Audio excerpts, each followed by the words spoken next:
Good morning, everyone. Today, I'm going to introduce you a book, Man Search for Meaning. So, sometimes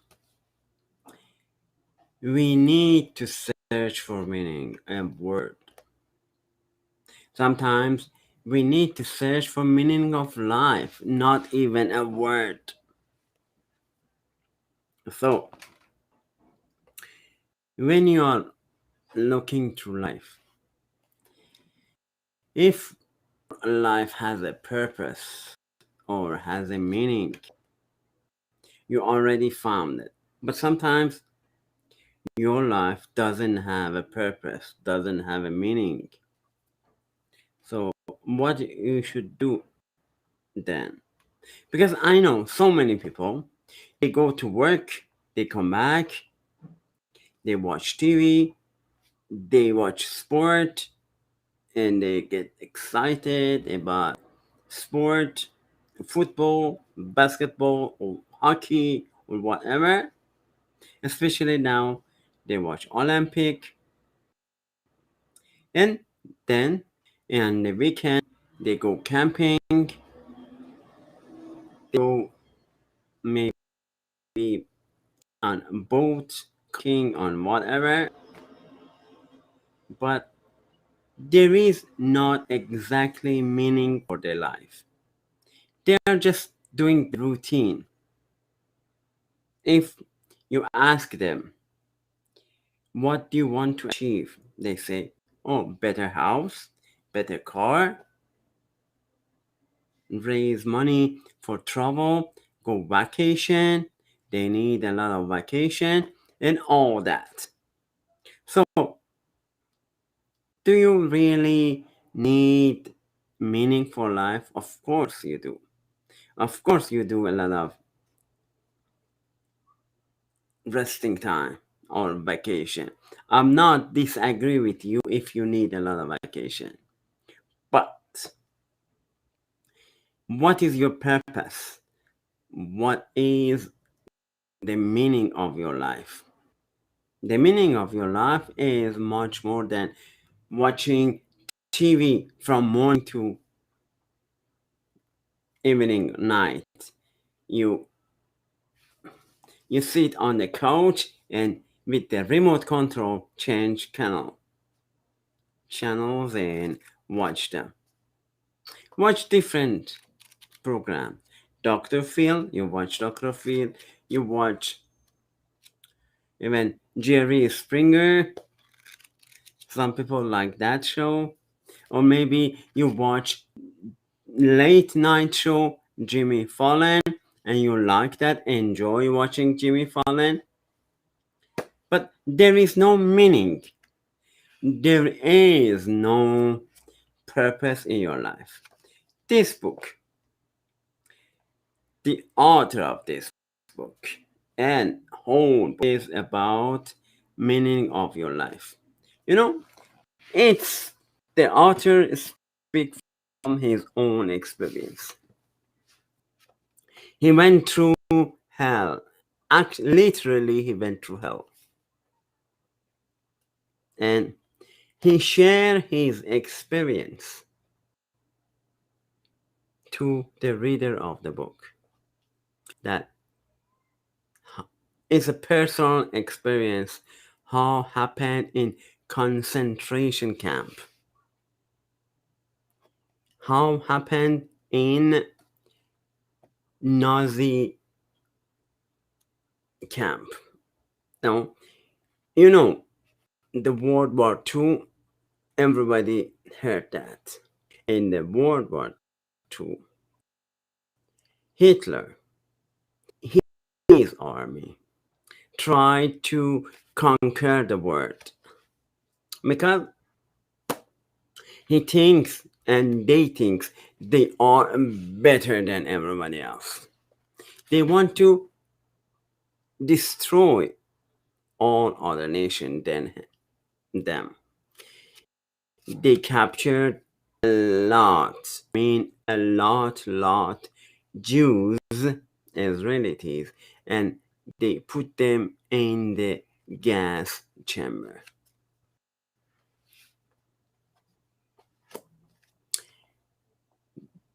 He wants to get rid of all Jews. And in this way, this man was one of them. The author of this book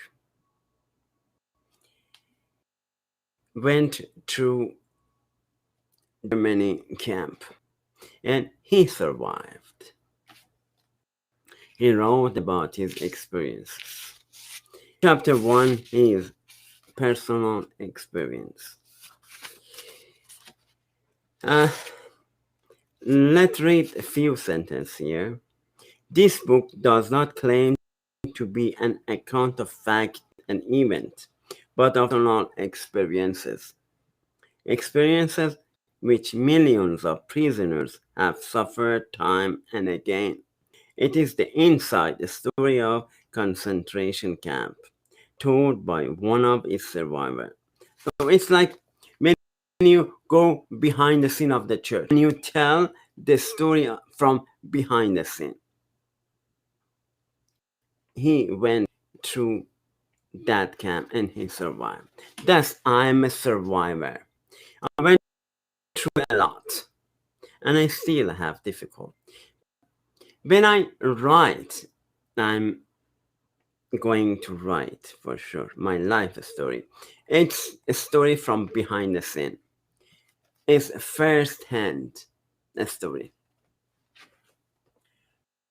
Let me the camera acting weird here. I don't know.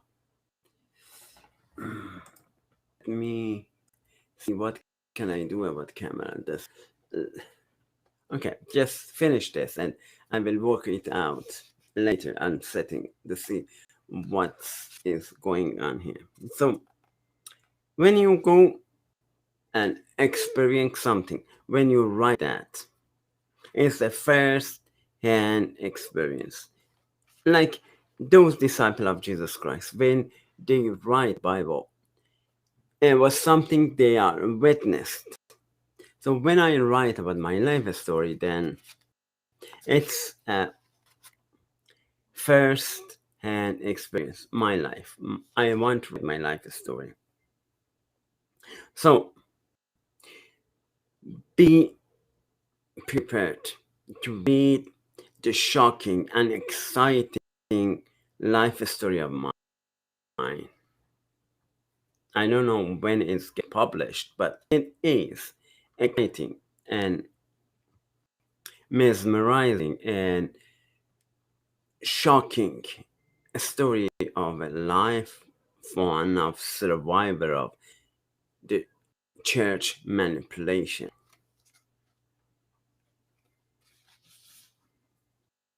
So not so much concerned with the suffering of the mighty, but with the sacrifices, the crucifixion, the great army of unknown and unrecorded victims. So many people died there without even their name recorded. But one survivor write the story. And one get the chance to write his story.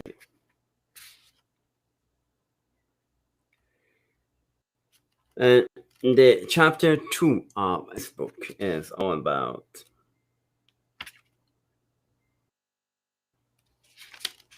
logotropy. Let's focus on logotropy here because it's invented by the author.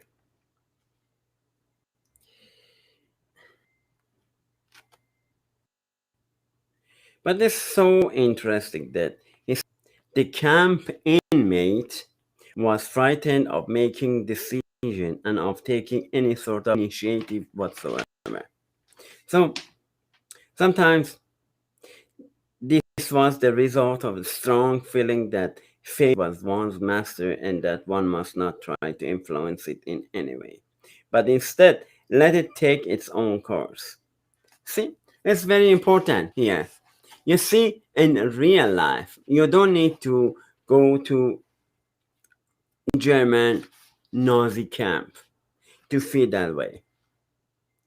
You can experience it in real life today. How? I tell you how. Some false teacher of the church told me that whatever comes to your mind, say no. No. Destiny is written already, and there is no chance to change your destiny. They say that. They want to inject fear into my blood and said, oh, you cannot do anything. There is no way you get rid of those nonsense. But here is the same. They were prison of German prison, and they were frightened of making decisions. So, even they say, oh, you only have one choice. You cannot do anything else. That's the World War II Germany still exists.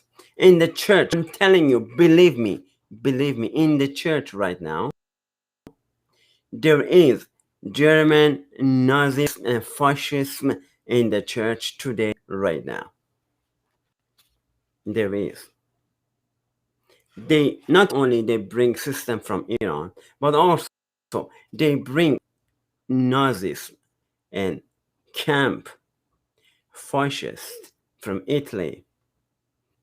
Maybe they go to Rome and they bring that Mussolini. Mussolini was fascist.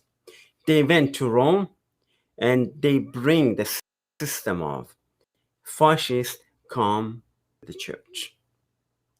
Some false teacher brings the system from Iran. Some they couldn't get the system from Iran. Try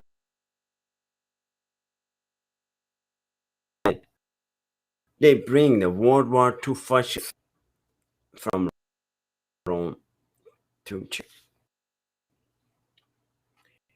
So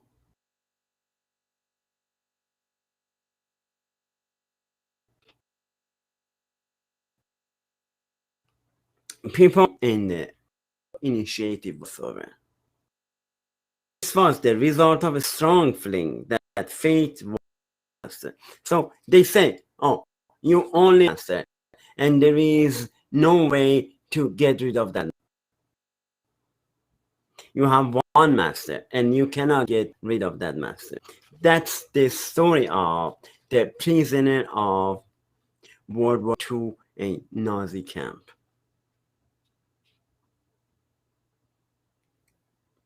In addition,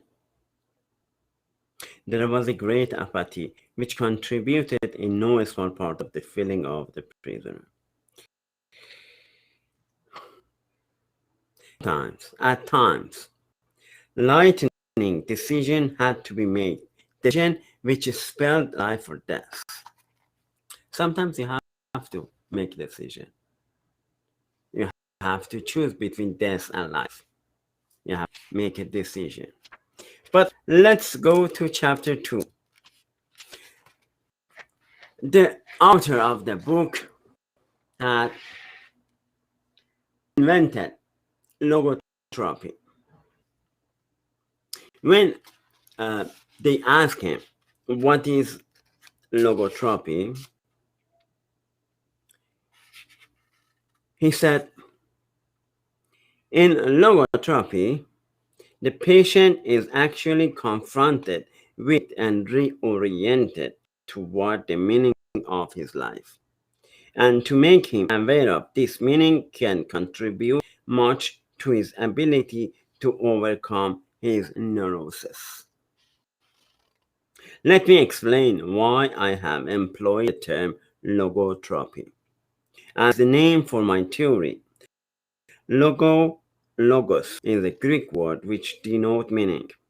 Logotherapy, or as it has been called by some authors, the third Viennese school of psychotherapy, focuses on the meaning of human existence as well as on man's search for such a meaning. According to logotropy, this striving to find a meaning in one's life is the primary motivational force in man. That is why I speak of a will to meaning in contrast to the pleasure principles,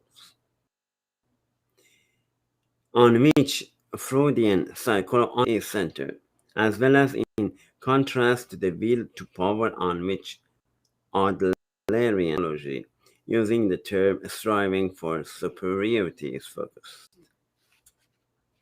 No, he invented logotropy. Why? Because he wants to help other people. That's why when I started to write my first book, my intention was serving people. My intention was to help other people don't suffer what I suffered. That was my intention. Other people don't suffer what I went through.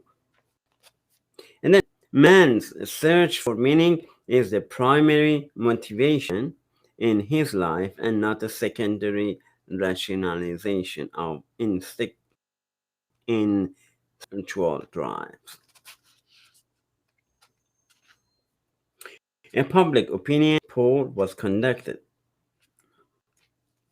A public opinion poll was conducted a few years ago in France. The results showed that 89% of the people polled admitted that man needs something for the sake of which to live. All the men, all the women, it said men search for men, but it's actually called and talk about human beings.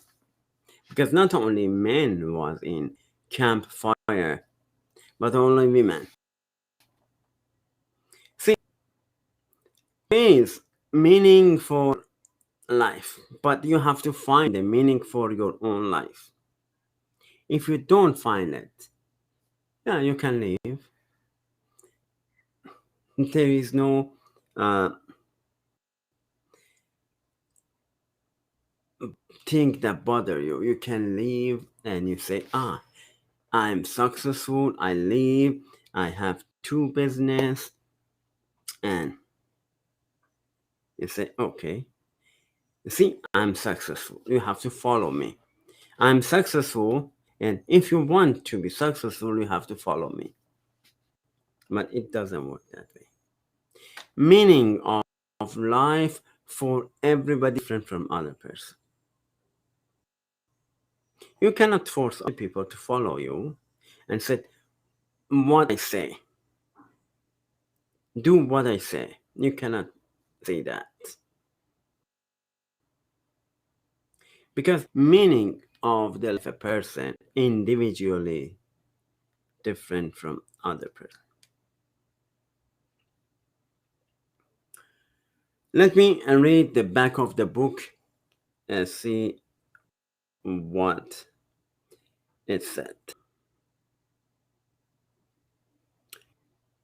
Psychiatrist Viktor Frankl.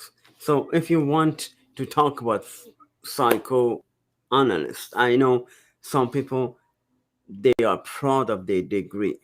Oh, I'm a psychologist. I have doctorate in psychologist or whatever. And some of them are fake.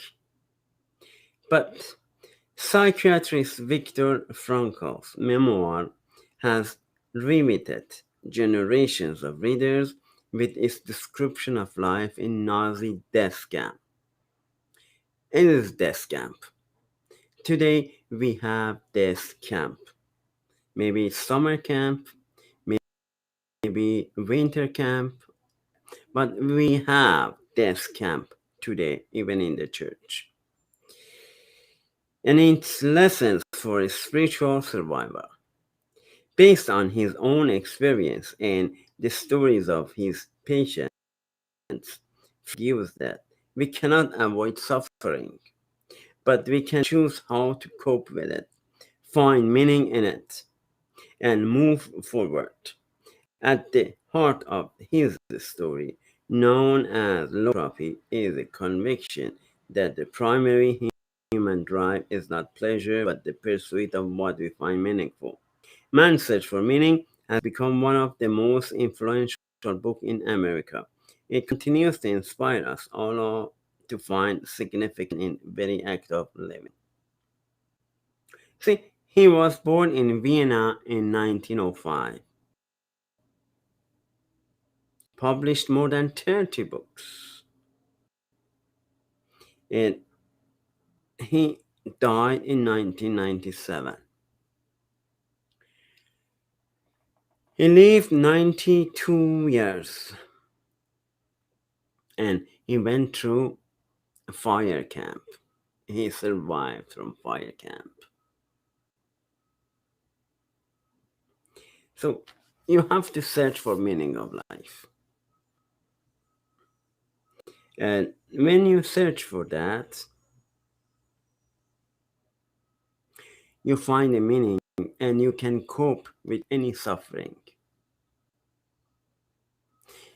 The things that, in order to be healed, he himself wrote this book, not because he wanted to live in the past. Don't repeat your past life. Don't go back and repeat the life that was living before. But sometimes bad things happen to good people. Like this man or any Jews that went through hell. But you have to search for meaning. When you find it, you can cope with suffering. Like those people who know, I tangibly feel God. I tangibly feel pain. Everything I say is firsthand. I tangibly feel the presence of God. I know God exists. Because nobody can tell me God, there is no God. Because I feel it with my flesh and bones. But when you hear from somebody, if you go to church, let me give you an example. If you go to church and sit and the preacher talk about God goodness, talk even with passion, if he talk with passion even, but only as blah blah blah. I know he believe in God goodness, but if you sit in your chair and listen to that, unless you don't experience it, you don't have a first hand experience. That's why all religion are man-made religion. All religion are man-made religion. Only if you feel the presence of God, if you have personal relationship with God, when you are at home, you don't need to go somewhere else. If at your home and have a personal relationship with God, if you be alone with God in your home, then you can say you believe in God. Unless you don't believe in God actually, you are a fake, maybe you're a fake Christian, maybe you're a fake believer, whatever. Unless if you are at your home and have a personal relationship with God, you are a fake. Believe me. You have to have a personal relationship with God. Unless you are fake. At your home, at your own bedroom, at your kitchen, at your anywhere around home. If you can talk to God, if you are will be open to God and talk to God, then you are a believer and you believe in God. So this book is all about meaning of life. It's from someone who experienced hardship. He went through concentration camp and he survived. The crowning experience of all for the homecoming man is the wonderful feeling that after all he has suffered, there is nothing he need fear anymore except his God. That's why when you are at home and you have your God, you don't need to go somewhere to be with God. When you are at your home and be with God, then you are and you have beautiful God with you. When we spoke about attempt to give a man in camp mental courage, we said that he had to be shown something to look forward into the future. Sometimes everybody needs hope. What is hope? Hope is something in the future. When you went through hardship, you need hope to go through suffering. But after liberation, there were some men who found that no one awaited them. When you go through hardship and you said, "Oh, I know the war." I'm talking about soldier. When you go to the war and you say to yourself, "I come back home," and they wait for me. And when you come back home, there is nobody there. So what happened there? When you go back home from army and there is no one waiting for you, that's sad. So you have to find your meaning for your life yourself. Do not depend on others to give you meaning. You have to find the meaning of your life for yourself. Peace of God be with you all.